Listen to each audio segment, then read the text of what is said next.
Mayong adlaw kanatong tanan, kamusta mo? Mga igsoon, karon akong tubagon mga igsoon ang mga pangutana bitaw bahin nako kung unsa daw ako ang stand. Asa daw ko nabilong nga grupo sa mga Kristohanon. Ah, Daghan man ko nangutana kung unsa daw akong kuan baruganan kay siguro sa ilang kuan paglantaw sa kuha basin pastor ko ba sa lain nga grupo. So ang tubag mo ni ah Katoliko jud ko mga igsoon. Born and raised ay Catholic Christian po. So, manong nani man ko mga igsoon. Tungod kay dako akong pagtuo nga ang tinuod makaplagan nimo dinhi sa kasulatan. So, daghan kayo nato, sagad mo gud nato mga Katoliko gud. So, pasensya kayo. Pero tinuod man gud ni. Kinahanglan ako isulti ang tinuod. Daghan nato dili interesado sa pulong sa Dios. Mo na tinuod mga igsoon. Komportable na ta sa atong sitwasyon karon, murag gaan lang kay ba nang ganahan tagaan mao gyud ang lagmit gud, mao gyud ang tinuod, gusto tagaan pero wala na ta magsusi bitaw sa unsay tinuod gyud nga niya sa kasulatan. So maigsoon, ingon nga Katoliko, nag-awag ko kaninyo sa paglantaw sa kasulatan. Susihan ninyo ang kung unsay naa, kung unsay tinuod nga gisulti sa kasulatan. Tungod kay luag ra kaayo mga igsoon ang ato ang sitwasyon. Sagad nato dili na mag kugi sa pagpangita sa husto. Nga kontento na lang sila mga igsoon. So sa ako ang bahin nangita ako sa tubag mga igsoon.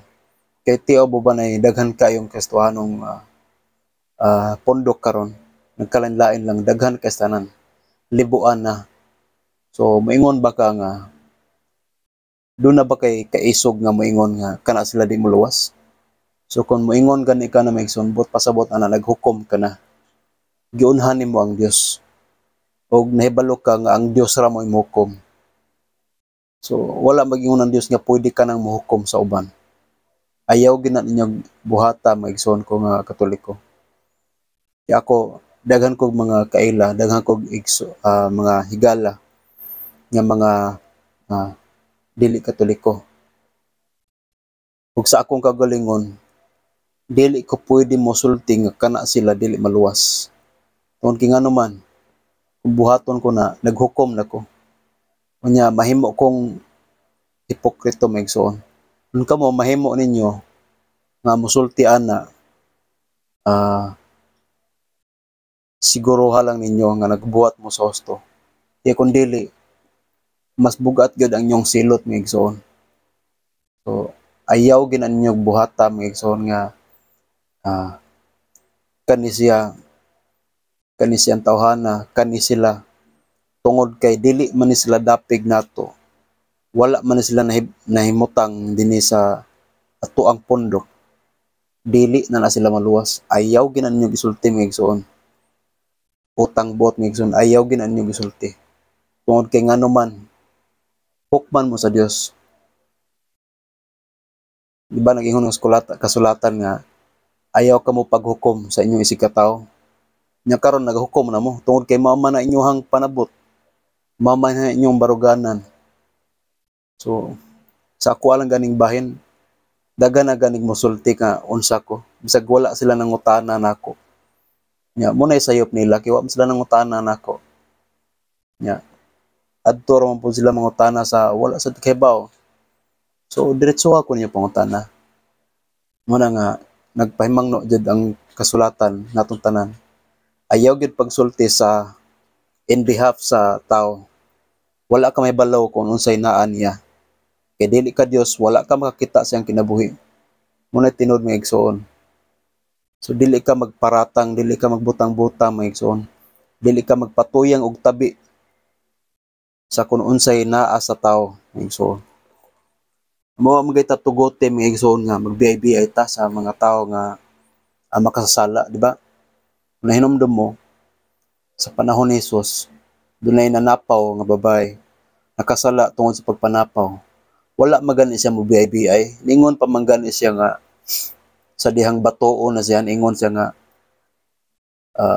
kinsa tong walay sala mo'y unang akong ihatag ang akong bato niya. So, ang unang namahawa mga igsoon katong mga idaran, katong mga tigulang na. Tungod mo nakasabot man sila, sila nakasa man sad. Mo na mga igsoon na ayaw dili ta magbuhat og nana mga igsoon sa to mga isig kaingon. Una-una ninyo kung wala lagid mo ikyas ani mga igsoon mo. Diya sa kasulatan magono. Ang dili batok kaninyo, ang dili batok kanato, dapig kanato mo ni. Mo ni ang gisulti ni Juan sa atong matutudlo. Ningon si Juan, magtutudlo, nakakita kami tao nga naghingilin og mga yawa sa imong ngalan ug gibadlong namo siya. Kay dili man siya kauban nato, tiyaw mo na. Dili man siya kauban nato. Dayon ingon si Jesus, ayaw ninyo siyag pagdid-i kay walay tao nga maghimog milagro sa akong ngalan nga makasultig daotan mahitungod kanako. So, kay ang dili bato kanato, dapig kanato. Tinuod na mga igsoon. So, unsa man gid kuan mga igsoon, tinuod. Tinuod man na mga igsoon na kita Katoliko, kita mo isumpay sa unang mga Kristiyano.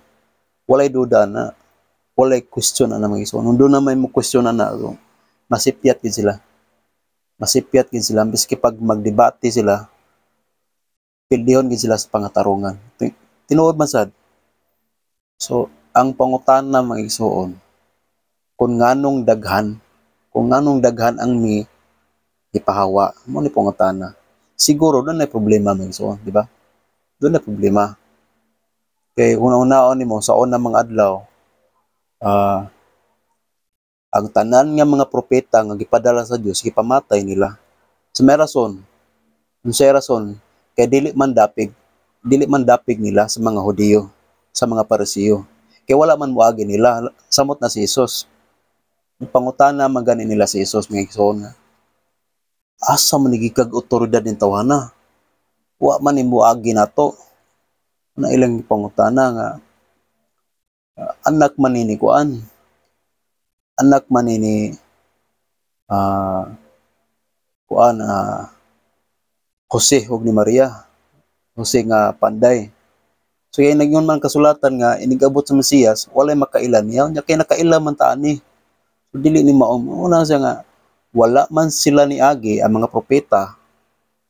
Sugod sa panahon ni kuan, pamatay. Kay wala man ni agi sa ilahang authority kay sila nga mga anak lagi sila ni Abraham, mga tinun-an silang Moises. Sila ra husto. Inana sa nang nahitabo karon nga igsoon. Dili ta pwedeng mo claim. So no, the more ta mo claim nga kita mo husto, the more sa ta mo buhat sa husto mga igsoon. Unsa man ninyo pagbuhat og husto, kuha mo magbasa sa kasulatan. Di ba? Pasensya na kay mga igsoon. Dili ta pwede mohukom sa itong isikatawo. Kung doon ay musulti na bot pasabot, naghukom na sa iyang isikatawo. Wala man nila supakang pagtulon ani Jesus. Tudlo mo sila susto. Nagkinabuhi sila sa usto, sumala sa kasulatan. Karon maingon ba mo nga di sila maluwas? Kaya di sila sakop sa Katoliko. Inana din na. So, mga igsoon, nagsulti lang ko mga igsoon sa usto kung unsay nias kasulatan. So, para magod niya sa tuwatanan, kining pulong sa Dios ba? Basahon pa gani nato diri sa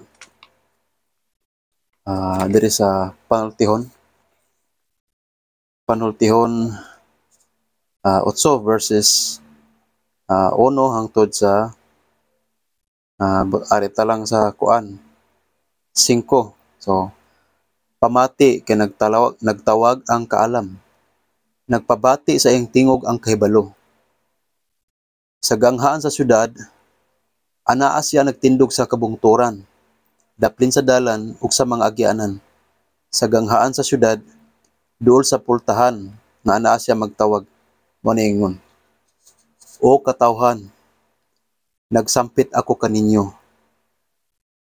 Gitawag ko kamong tanan." Di ba? Gitawag tang tanan.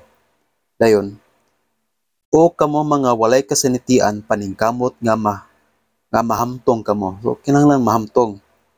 Gikan sa pagkabata, kinahanglan mahamtong. "O kamong mga buang-buang, paminaw kamo." Mo na siya miso. Para day sa tanan mo igsoon, para sa tanan ang kaluwasan.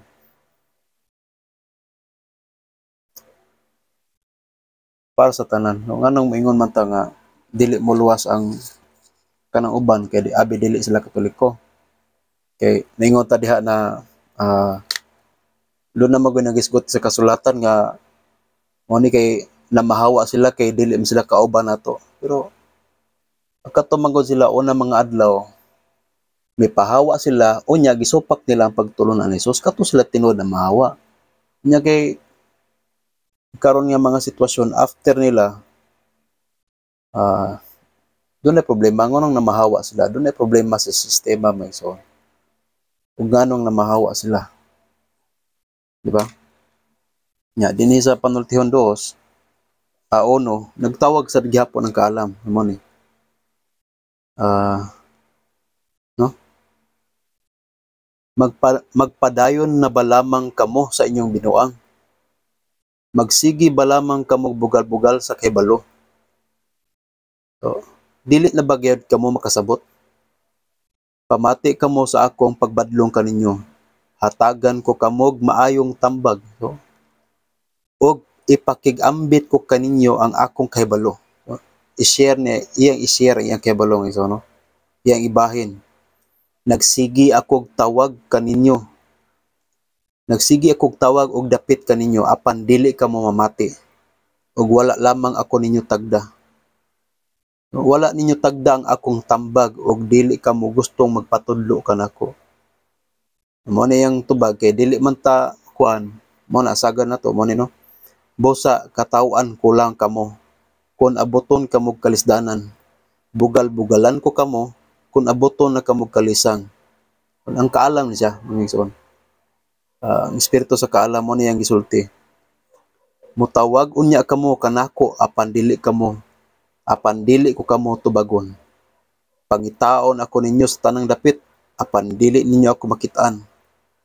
Tungod kay wala gayud ninyo gamita ang kahibalo ug kanunay kamong nagdumili sa pagtahod ug pagbaton ug kahadlok sa Ginoo. Mao na siya magiging. As ay Catholic magiging, sagad nato dili kay ta ganahan mo basa sa kasulatan. So di ko sure kung unsay rason.